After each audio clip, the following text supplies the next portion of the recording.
Pessoal, a professora estava gravando ali e acabou a bateria. Ai, ai, ai. Continuando aqui então. Né? É natural de 3 a 7 dias, passou muito disso, já não é muito normal. É bom investigar para ver o que está acontecendo. Às vezes são questões hormonais, às vezes são questões físicas ali, surgiu um cisto, surgiu um mioma diferente.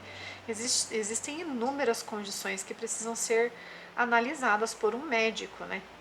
Então é sempre bom estar observando.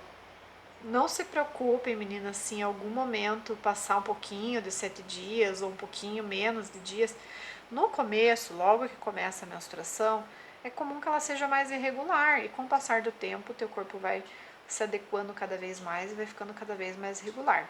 Por isso que é interessante sempre estar anotando, estar conhecendo o ciclo, ver se está tudo certinho, né? E qualquer anormalidade, qualquer coisa observada ali fora do comum, é interessante buscar uma opinião médica. A nova menstruação marca início de um novo ciclo, repetindo o processo, tá? Então, aqui, ó, por isso que a gente chama de ciclo menstrual. Então, primeiro dia da menstruação, né, mais ou menos 5 dias menstruando aqui, e aí os dias férteis e de repente menstruação de novo, tá? Então, o início de menstruação marca um novo ciclo. A primeira coisa que o médico, né, que o ginecologista, que é esse médico que vai atender as mulheres, vai perguntar quando essa mulher for no consultório ali para falar alguma coisa, para consultar, para saber sobre a sua saúde ginecológica, vai ser qual foi o primeiro dia da última menstruação, tá? Seja ela para iniciar um pré-natal, por exemplo, quando ela descobre que ela está grávida, ou então para saber um pouquinho sobre como está a saúde ginecológica dela. A primeira coisa que o médico vai perguntar é qual foi o primeiro dia da última menstruação. Por isso que eu sempre friso que é importante estar anotando, né? As ovulações ocorrem periodicamente até mais ou menos 50 anos de idade. E aí, aproximadamente nessa fase que vai se iniciar a menopausa. É uma fase de grandes mudanças hormonais, marca o fim da fertilidade feminina. A mulher ela começa a parar de ter as suas menstruações, né? E aí fica mais difícil engravidar, fica mais arriscado engravidar também, porque as alterações cromossômicas ficam cada vez mais presentes, né? A mulher ela acaba ficando mais suscetível, porque esse ovócito ele já tem um envelhecimento também, né? Então fica mais arriscado. Com relação à menopausa, a gente também varia de mulher para mulher, mas é aproximadamente nessa fase. E olha que interessante, que curioso, né? O homem continua produzindo gametas masculinos. A mulher, ela nasce com a quantidade de ovócitos definido, tá? E aí, conforme ela vai menstruando mensalmente, esses ovócitos eles vão sendo liberados mês a mês, tá? Não significa dizer que aos 50 anos, por exemplo, essa mulher ela não terá mais, né, uma sexualidade, uma vida sexual. Significa dizer que ela não produz mais gametas.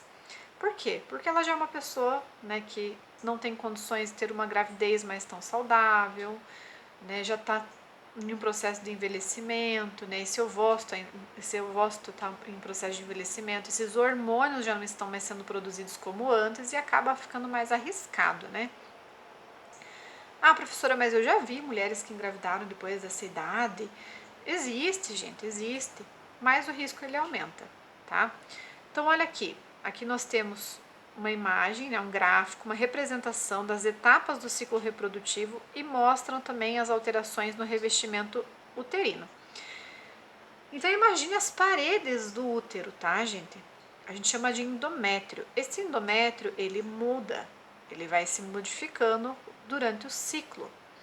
Aqui, ó, o primeiro dia do ciclo menstrual, como vocês podem ver, é marcado pelo endométrio espesso. Então, o que aconteceu aqui, ó? O ovócito não foi fecundado e está se degenerando. O FSH inicia o desenvolvimento de um novo ovócito. Então, o que acontece? A hipófise já entende que a mulher está menstruando. Esse hormônio aqui, ele já começa a trabalhar nos ovários a produção de um novo ovócito, tá? E aí vão passando os dias, ó. Tá? Aí o que acontece? Aqui passou a menstruação, né? Ó, pode ver que o endométrio ele vai ficando mais espesso de novo, mais vascularizado, porque caso ocorra uma gravidez, esse endométrio ele vai precisar acoplar ali um embrião, né? Acolher um embrião que vai ser nutrido inicialmente nessa região do útero. Níveis mais elevados de estrogênio e LH ocasionam então o aumento dos vasos sanguíneos e a ovulação, ó, 14º dia. Então, o que acontece? O endométrio já está ficando espesso, o ovário já está preparando uma ovulação. Nível elevado de progesterona mantém o endométrio espesso.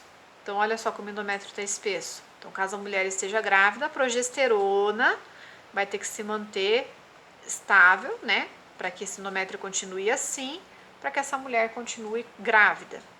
Se não houver a fecundação, né, ou por alguma outra razão, a concentração de progesterona diminuir, essa mulher ela vai tendo sangramentos ou então a menstruação. Tá? Então, ó, ovócito não fertilizado, menstruação de novo.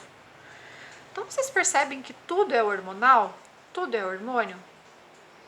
Tá? Então, os hormônios que vão regular aqui o ciclo menstrual da mulher. Se esses hormônios, por alguma razão, não estiverem funcionando adequadamente, vai comprometer a saúde ginecológica dessa mulher e por consequência, também uma possível gestação. Então, por isso que eu digo, né, principalmente para as meninas que conhecem o seu corpo, que observam o seu ciclo, é muito importante que vocês observem como ele acontece, tá bom?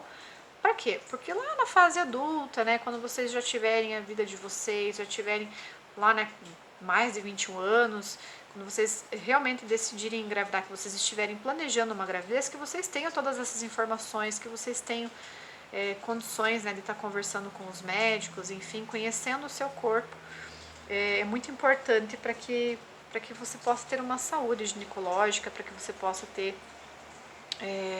condições de passar essas informações bem precisas para o médico, tá?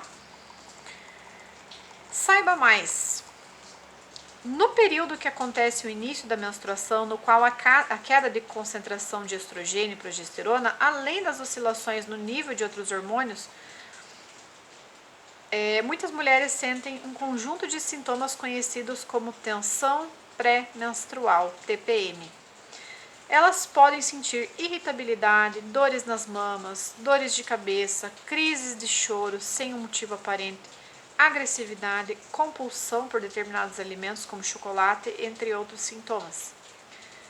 Depois da primeira menstruação, toda menina deve anotar quantos dias há de sangramento, em quais dias se iniciou uma nova menstruação. Esse controle é muito importante para entender o ciclo menstrual, além de ser uma importante informação para o médico ginecologista. A mudança hormonal pode acarretar surgimento de corrimentos vaginais.